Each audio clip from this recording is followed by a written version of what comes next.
Mega project আপনারাও দেখুন, ঘুরুন, আসলে আসলে অনেক ভালো লাগবে। তার সঙ্গে দেখুন সেই বিখ্যাত বাংলাদেশের লালন শাহ সেতু এবং হার্ডিং ব্রিজ। বন্ধুরা মজা করতে লাগছে আমাদের এই বাংলাদেশ এবং ভারতের সীমান্ত যেখানে একদম ভারতের বর্ডার দিয়ে আমাদের যেতে হবে। তো এই যে সামনে গাইস আমাদের খাবার চলে এসেছে, তো আমরা তেহরি নিয়েছি, কাচ্ছি আসতে অনেক দেরি হবে। তো বন্ধুরা আপনারা একবার দেখুন যে এই স্টেশনটি কতটা নিচে, এই যে দেখুন একদম ওই যে উপরে এই দেখুন বাংলাদেশের সেই রাশিয়া। তো এই জায়গাটিকে বলা হয় বাংলাদেশের এক টুকরো রাশিয়া। এখানে আপনি থাকলে মনে হবে আপনি যেন রাশিয়াতে আছেন। দেখুন আমার সামনে কিছু রাশিয়ান হেঁটে যাচ্ছে। হ্যালো গাইস, আমার একটি নিউ ব্লগ ভিডিওতে আপনাদের সকলে স্বাগতম। আশা করি আপনারা সকলে ভালো আছেন। তো আজকে আমার সঙ্গে আমার সবার সঙ্গী হচ্ছে সিফাত। তো এটি হচ্ছে আমার ভাস্তা সিফাত। তো সিফাত আমরা কই যাব আজকে ঘুরতে? রাশিয়া। তো গাইস সত্যি সিফাত কিন্তু বলতেছে আমরা যে রাশিয়াতে যাব। তো বাংলাদেশে যে একটি রাশিয়া রয়েছে পাবনার বুকে, যেটাকে বলা হয় গ্রিন সিটি, যেখানে অনেক রাশিয়ান থাকে, তাই তাকে বলা হয় যে রাশিয়া। তো আমরা সেখানে ঘুরতে যাব। তো অলরেডি আমাদের কিন্তু ট্রেন চলে এসেছে, আমরা আর দেরি না করে সেই ট্রেন মধ্যে উঠে পড়বো। তো সিফাত চলে এসো তাড়াতাড়ি। তো গাইস ট্রেন কিন্তু ইতিমধ্যেই স্টেশনের মধ্যে প্রবেশ করেছে। তো আমরা এখন আর দেরি না করে সেই ট্রেনের মধ্যে উঠে পড়বো। তো ওই যে দেখেন ট্রেন কিন্তু অলরেডি স্টেশনে এসে পৌঁছেছে। তাড়াতাড়ি এসো, ট্রেন কিন্তু না হলে মিস হয়ে যাবে। তো গাইস আমাদের আসতে অনেক লেট হয়ে গেছে। তো এখানে স্টেশনে এসে ট্রেনের দেখা, তো ভালোই হলো যে ট্রেন স্টেশনে এসেছে। তো এই যে এই ট্রেনে করে আমরা চলে যাব পাবনা ঈশ্বরদী স্টেশনে। তো বন্ধুরা মজা করতে লাগছে আমাদের এই বাংলাদেশ এবং ভারতের সীমান্ত যেখানে একদম ভারতের বর্ডার দিয়ে আমাদের যেতে হবে। তো এই যে সামনে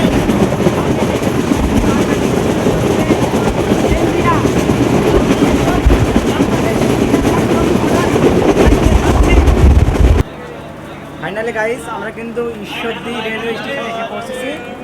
তো আমরা সামনে যাই, সামনে গিয়ে দেখা হবে। তো আমরা এখন ঈশ্বরদীতে থেকে এক্সিট হয়ে বের হয়ে আমরা দেখি সামনে কোনো হোটেল বা কোনো কিছু পাই, সেখানে আমরা কিছু খাওয়া দাওয়া করবো। তো ট্রেন আসতে অনেক বিলম্ব হয়েছে, একটু খাওয়া দাওয়া করতে হবে। তারপরে আমরা এই ঈশ্বরদীর বিভিন্ন জায়গাতে ঘুরবো এবং আপনাদেরকেও দেখাবো সেই ঈশ্বরদীর যে হার্ডিং ব্রিজ এবং তারপর যে ঈশ্বরদীতে রয়েছে পারমাণবিক বিদ্যুৎ কেন্দ্র, সেটাও দেখাবো। তো আমরা এখন এই ঈশ্বরদী জংশন থেকে বের হয়ে কিছু খাওয়া দাওয়া করে তারপরে আপনাদেরকে দেখাবো। তো আমরা চলে আসলাম কাচ্চি ডাইনে, দেখা যাক এখানে কি পাওয়া যায়।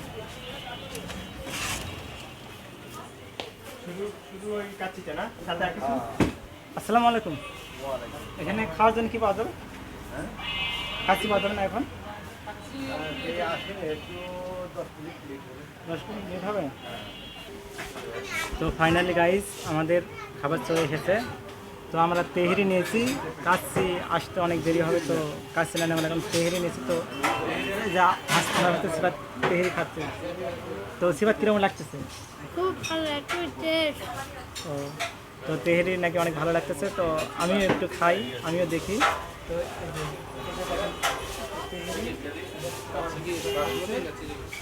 তো খাওয়া দাওয়া করি, খাওয়া দাওয়া করে আপনাদের জানাচ্ছি। তো বন্ধুরা আমরা খাবার খেয়ে বেরিয়ে এলাম কাচ্চি ডাইন থেকে। এই যে কাচ্চি ডাইন,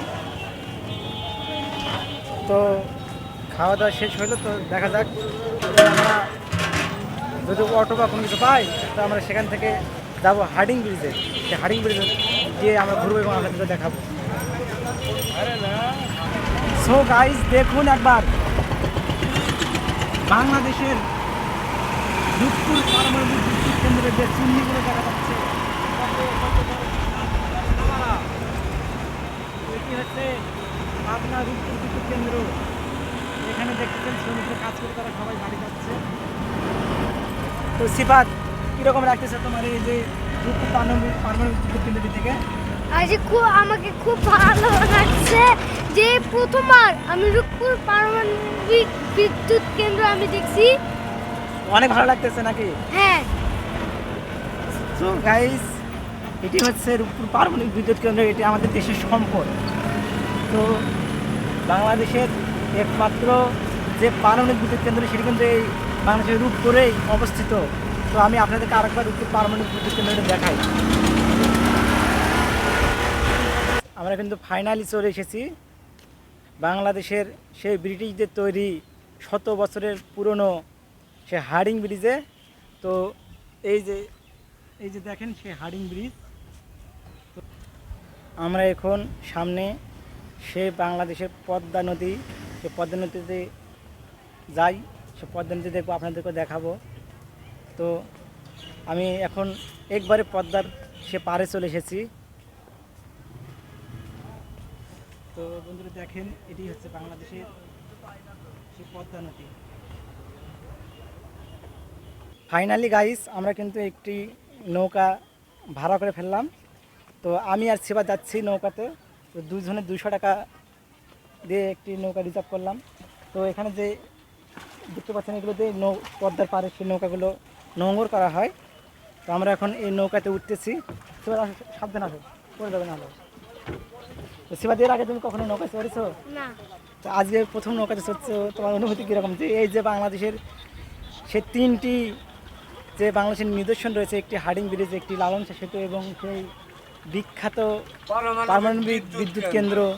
তো এই 3টি নিদর্শন দেখবো এবং নৌকাতে ঘুরবো। তোমার অনুভূতি কীরকম? খুব ভালো।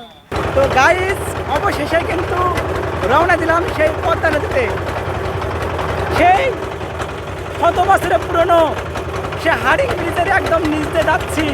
এই যে দেখুন সে হার্ডিং ব্রিজ এবং সে পদ্মা নদী, সেই পারমাণবিক বিদ্যুৎ কেন্দ্র।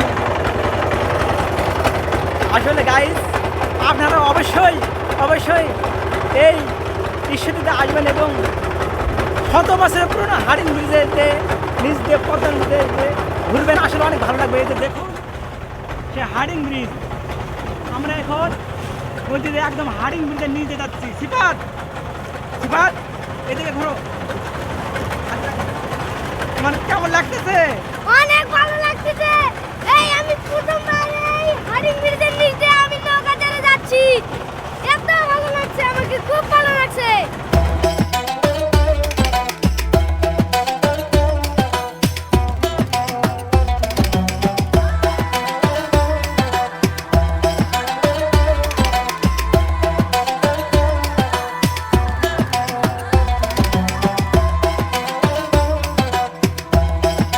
গাইস আপনারাও আসুন, এই পদ্মা নদীতে ঘুরুন। সেই রূপপুর পারমাণবিক বিদ্যুৎ কেন্দ্র বাংলাদেশের যে মেগা প্রজেক্ট, আপনারাও দেখুন, ঘুরুন, আসলে অনেক ভালো লাগবে। তার সঙ্গে দেখুন সেই বিখ্যাত বাংলাদেশের লালন শাহ সেতু এবং হার্ডিং ব্রিজ।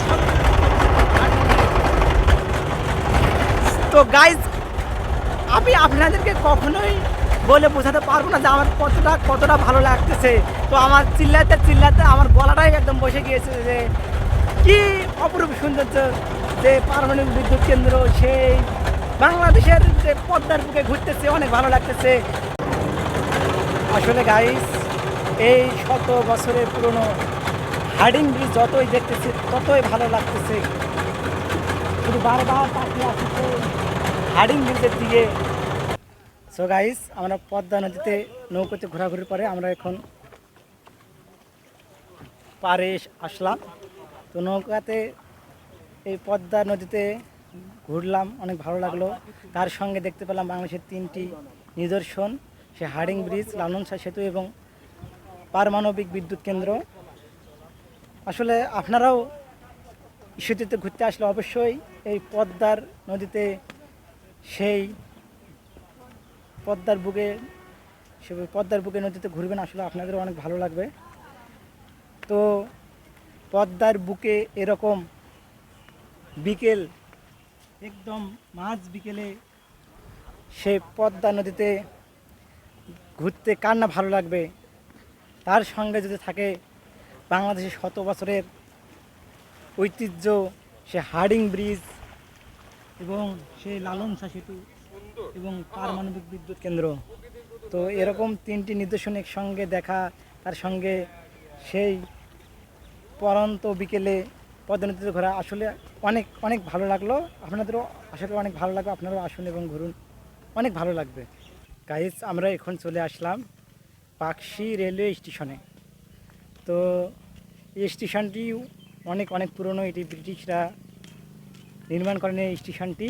এই স্টেশনটি একদম সেই বিখ্যাত হার্ডিং ব্রিজের পাদতলে অবস্থিত এই পাকশি রেলওয়ে স্টেশনটি। এই যে দেখুন পাকশি, তো এটি হচ্ছে পাকশি রেলওয়ে স্টেশন, আর সামনেই রয়েছে সেই হার্ডিং ব্রিজ।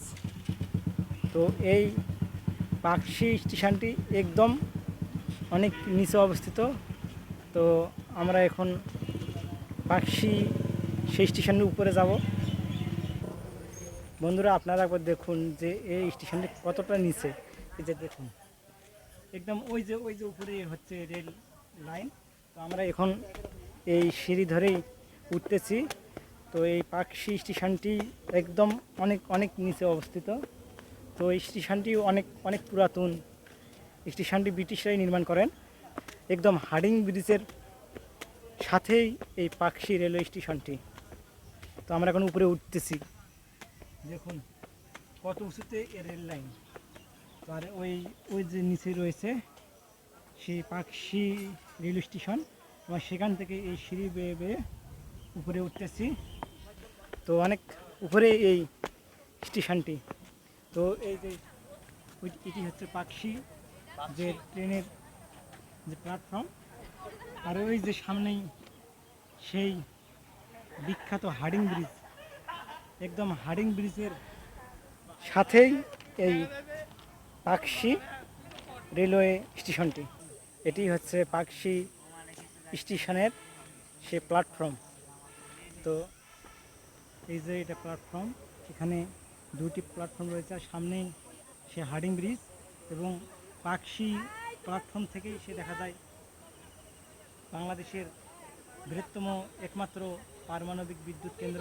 তো বন্ধুরা দেখতে দেখতে কিন্তু সন্ধ্যা নেমে এসেছে। তো আমরা এখন পাকশি রেল স্টেশন থেকে, যে বাংলাদেশে মিনি রাশিয়া বলা হয়, বাংলাদেশের একমাত্র রাশিয়ার ভূখণ্ড বলা হয় যাকে, সেই মিনি রাশিয়া অথবা গ্রিন সিটিতে আমরা এখন যাব। তো আমরা এখন পাকশি স্টেশন থেকে বিদায় নিচ্ছি, তার সঙ্গে আবার দেখে নিচ্ছি সেই আমার সামনে দাঁড়ানো বিখ্যাত শত বছরের পুরনো হার্ডিং ব্রিজ। তো বন্ধুরা পাকশি থেকে এখন বিদায় নিচ্ছি। তো বাই বাই পাকশি। আমরা এখন যাচ্ছি গ্রিন সিটিতে। ফাইনালি গাইস আমরা কিন্তু চলে আসলাম। তো আমরা কোথায় চলে আসলাম? আমার মুখের কাছ থেকে শুনি, সিফাতের কাছ থেকে। আস্তে সিফাত আমরা কোথায় চলে আসলাম? রাশিয়া। তো আসলে গাইস আমরা কিন্তু এখন রাশিয়াতে আছি। তো এই দেখুন বাংলাদেশের সেই রাশিয়া। তো এই জায়গাটিকে বলা হয় বাংলাদেশের এক টুকরো রাশিয়া। তো এই জায়গাটিকে বাংলাদেশের এক টুকরো রাশিয়া বলার একটাই কারণ, যে রূপপুর পারমাণবিক বিদ্যুৎ কেন্দ্রের যে রাশিয়ানরা থাকার জন্যে এই জায়গাটি তৈরি করা হয়, এই জন্য তাকে রাশিয়া বলা হয়। এখানে শুধু এই যে বড় বড় উঁচু ভবনগুলো দেখতেছেন, এখানে সেই রাশিয়ানদের থাকার জন্যই এই বিল্ডিংগুলো নির্মাণ করা হয়েছে। তারা সকলে রূপপুর পারমাণবিক বিদ্যুৎ কেন্দ্রে কাজ করে। তো এখানে আপনি থাকলে মনে হবে আপনি যেন রাশিয়াতে আছেন। দেখুন আমার সামনে কিছু রাশিয়ান হেঁটে যাচ্ছে তাদের বাজার করার জন্যে। তো তারা কাজ শেষ করে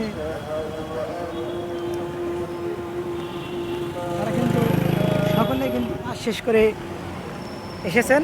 আমার সামনেই যে আরও দেখুন কিছু রাশিয়ান। তো আপনারা এখানে আসলে বুঝতে পারবেন না যে আপনারা বাংলাদেশে আছেন নাকি রাশিয়াতে। এখানে যেদিকেই তাকাবেন শুধু রাশিয়ান দেখতে পাবেন। তো আমাদের সন্ধ্যাবেলা এখানে আসার একটাই কারণ হচ্ছে, সন্ধ্যাবেলাতে এখানে অনেক রাশিয়ান দেখতে পাওয়া যায়, কারণ তারা রূপপুর পারমাণবিক বিদ্যুৎ কেন্দ্র থেকে কাজ শেষ করে তারা কিন্তু সন্ধ্যাবেলাতেই এখানে বাজারঘাট করতে আসেন। আমরা সেই রাশিয়ানদের দেখার জন্যে আমরা কিন্তু এখানে সন্ধ্যাবেলা এসেছি। তো এখানে দেখুন কিছু রাশিয়ান বাজার থেকে তারা কিছু নিচ্ছে। তো এই যে দেখেন এটি হচ্ছে রূপপুর পারমাণবিক কেন্দ্রের যে রাশিয়ান, দেখুন একটি রাশিয়ান তিনি কিন্তু বাজার করতেছেন। তো এখানে আসলে অনেক অনেক রাশিয়ানদের কিন্তু আপনাদের চোখে পড়বে। তো এখানে ঘুরলেই যেন বাঙালির চেয়ে রাশিয়ানের পরিমাণে বেশি। তো দেখুন এখানে